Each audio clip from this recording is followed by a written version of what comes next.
I told you we'd be kind of doing identities for a while. We're still working with them today. So if you've got your handy dandy, that's not a bad idea. Going to be using some of those identities again. But the problems that we have today, I'm not sure that we'll really be factoring on any of them. But the key difference is right up here. We're not just simplifying identities today. We are actually verifying them, and that is a little bit different. So we'll talk about that once we get started here. That's just what the directions say. Verify each identity. Okie doke.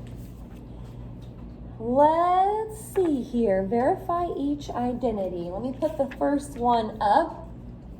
We've got a tangent of x times cotangent of x, and it equals 1. Tangent of x times cotangent of x equals 1. I'll be honest, when it says verify, I'm a little bit picky, I guess, about how you do your work or how you show your work. If you remember anything from geometry, and sometimes I scare people when I say this, but the proofs from geometry, they're not as bad, I don't think, as those.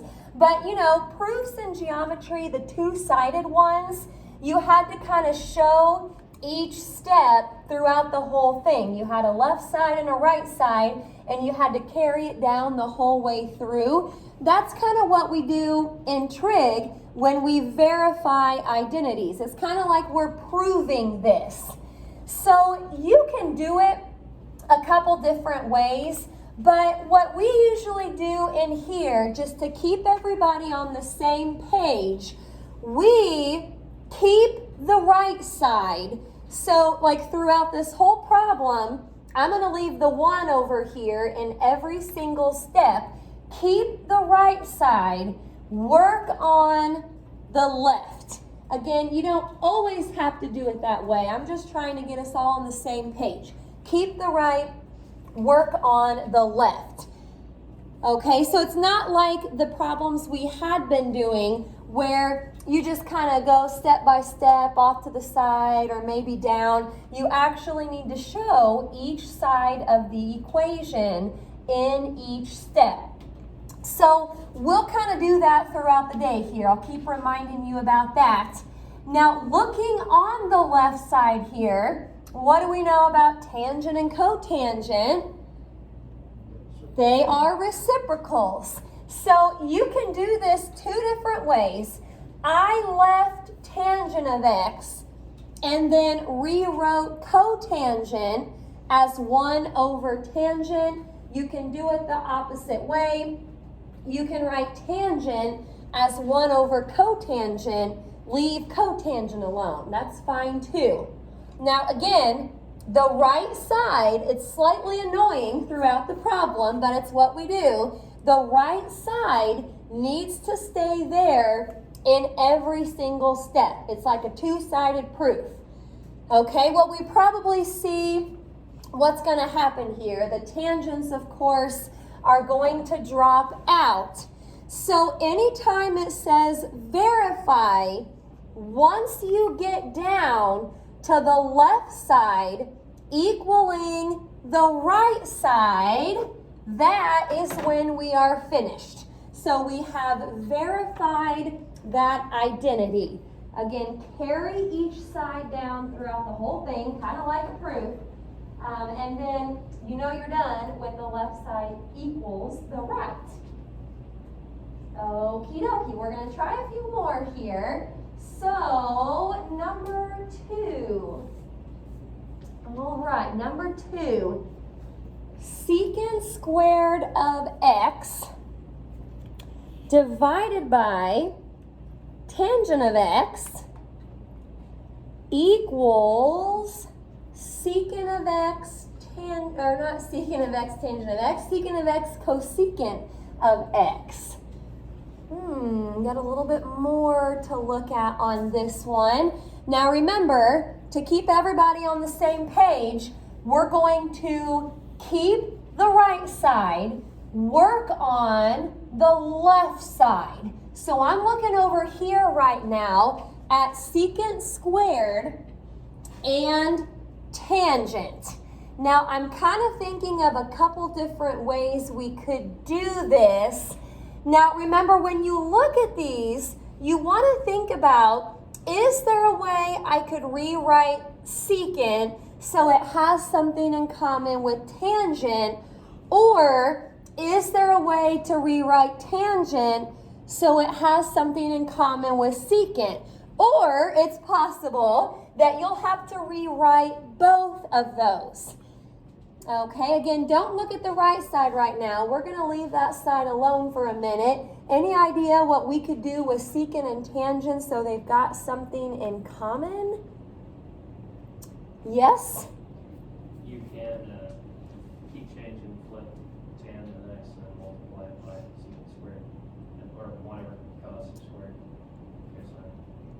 Yeah, so if I'm hearing you right, you've got 1 over cosine squared, so you use the reciprocal on top. That's a good idea. Let's try that. And then we probably don't want to leave tangent as tangent. Is there a way we can rewrite tangent so it maybe has something in common with this? I'm thinking of a quotient identity. Yep. We're going to change tangent to be sine of x over cosine of x. Now, again, it's slightly annoying, but we're going to keep that right side throughout the whole problem because it's kind of like a proof. We're verifying that the left side is going to equal the right side. Okay, now let's try the old keep, change, flip. Remember, on some of these problems, you don't really know where you're going yet until you just try something. So if you're not seeing it yet, that's fine. We're going to find out here in a minute if this is going to work. All right, keep the fraction on top, change it to multiply, and then flip the fraction on bottom. Right side is just hanging out for a little bit. Now, I see a little something here with these cosines. You don't get them to cross out totally, but you can kind of think of this step as almost dividing by cosine of x on top and bottom right here. What's cosine of x divided by cosine of x? 1, and then cosine squared of x divided by cosine of x, that would still be cosine of x. Now, at this point, you may want to kind of glance back at the right side to see what they've got over there. Like I said earlier, you may not know where you're headed right in here. But once we get to where we're starting to simplify stuff and we're starting to cross stuff out, look at the goal in this problem. This is our goal. We want secant of x times cosecant of x. Now look at what you've done over here.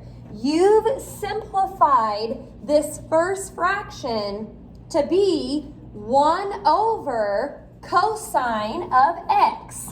So I'm going to leave that fraction the way it is, just 1 over cosine of x. And look at what you've done on the second fraction. This is now 1 over sine of x. So actually, using some reciprocal identities, 1 over cosine is secant, and 1 over sine is cosecant. You are done with the problem whenever the left side equals the right side. That is a pretty good one. Make sure you erase all that before you leave, please. A lot of artwork on the desk. Any questions about that second one? The old keep, change, flip. All right, let's try some more here. Number 3.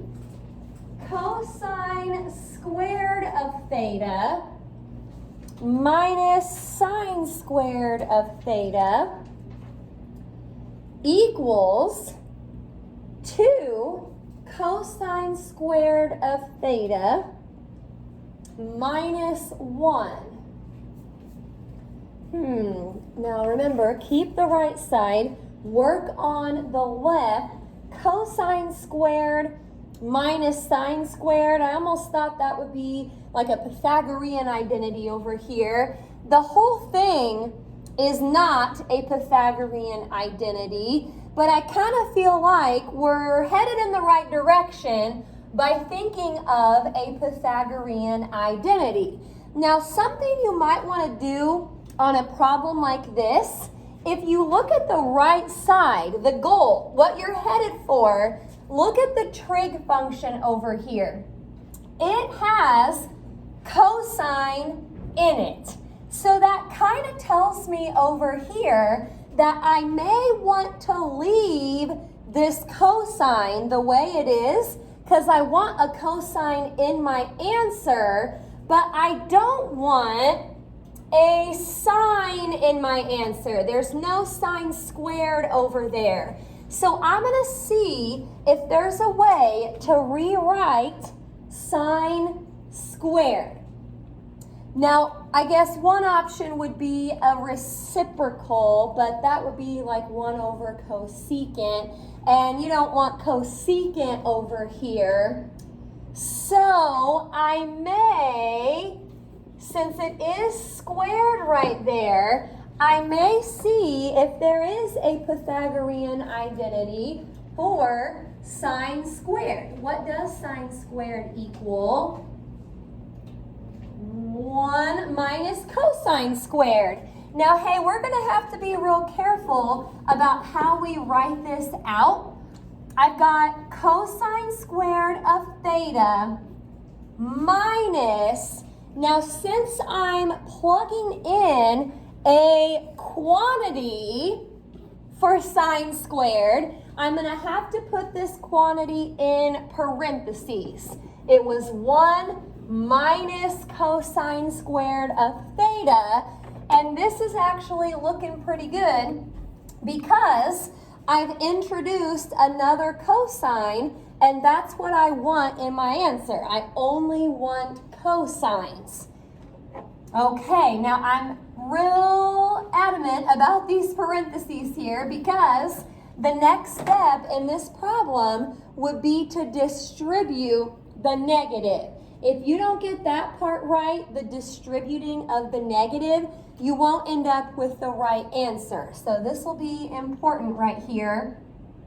Okay, so cosine squared minus 1 plus cosine squared. And again, it's slightly annoying, but you want to carry that right side down throughout the whole thing.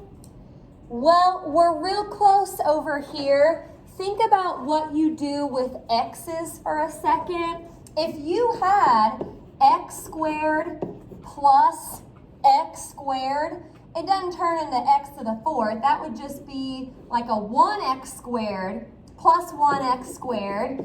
That is 2x squared. I'm showing you that because if you look up here, cosine squared plus cosine squared, that will be 2 cosine squared of theta. And you've still got the minus 1. Looky there. The left side equals the right, so we know we're done. Pythagorean identity. Okie doke. On that type of problem, it was kind of helpful to look at the right side just to see where we're headed. We knew we didn't want a sine squared over there, so that's kind of why we replaced that one. You don't want to replace cosine squared because it needs to be in your answer. Okie doke. Any questions on number 3? We'll do a couple more. So, hang with me here. Number 4. Number 4, a lot of trig functions squared today. We've got a 7 minus cosecant squared of theta, and it equals 6 minus cotangent squared of theta. Again, just to keep everyone on the same page, we're going to keep the right side, work on the left. I'm not saying that's the only way to do these. You actually could work on that side instead of the left. But we're going to try and do it kind of all the same way. So I see the left side here, 7 minus cosecant squared, and I see the right side where I'm headed, and it has a cotangent squared. I don't want cosecant squared in my answer. I want cotangent squared. Now this is actually kind of like our last problem. If you look at the Pythagorean identities again, cosecant squared is actually equal to 1 plus cotangent squared. Now again, there's a minus in front, so you have to keep that quantity in parentheses. We're going to distribute again here in just a second, and don't forget, bring down the right side. On a test or a quiz, for the verifying problems, I count off a little if you don't have it like a proof. Left side, right side on each step. Well, distribute the negative. That'll be 7 minus 1 minus cotangent squared of theta. And that works out real nice because 7 minus 1 is just 6. Once you get the left side to equal the right, then you know you are done. Okie doke. Kind of like number 3 there. Just some different functions to work with. Any questions about that one? All right. One last problem here, I guess. Number 5. This will be it. So stop me if you've got questions. It says in parentheses 1 plus cosine of x, and then in the next set of parentheses 1 minus cosine of x, and it equals sine squared. 1 plus cosine, 1 minus cosine. If you're thinking Pythagorean right now, we can't use it right now since these are not squared, but you know, we might be headed there at some point. Any ideas how we could maybe start to work on this left side, Michaela? Yes, you're on the right track. Foiling is what you were thinking. Yes, we are going to FOIL. If you have a binomial times a binomial, you want to FOIL. Very good. So let's see here. Don't work on the right. Just leave the right side the way it is. This will be 1 minus cosine of x plus cosine of x. Now be careful with the last terms. A positive times a negative is a negative, and then cosine of x times cosine of x, that turned into cosine squared. Okie doke. Keep the right side. Now, hey, looky there, right here in the middle, negative cosine plus cosine, those drop out. So finally, once you kind of put those two parts back together, 1 minus cosine squared, that actually is a Pythagorean identity. If you look at handy dandy, 1 minus cosine squared, that is sine squared. Alrighty, looking pretty good there. I'll leave that up there in case you still need it. The assignment, I'll put it over here. It should be T34 from page 362, I jumped around a little bit. It's 11 to 15, and then 17, 19, and 20. There you go, 11 to 15, 17, 19, and 20.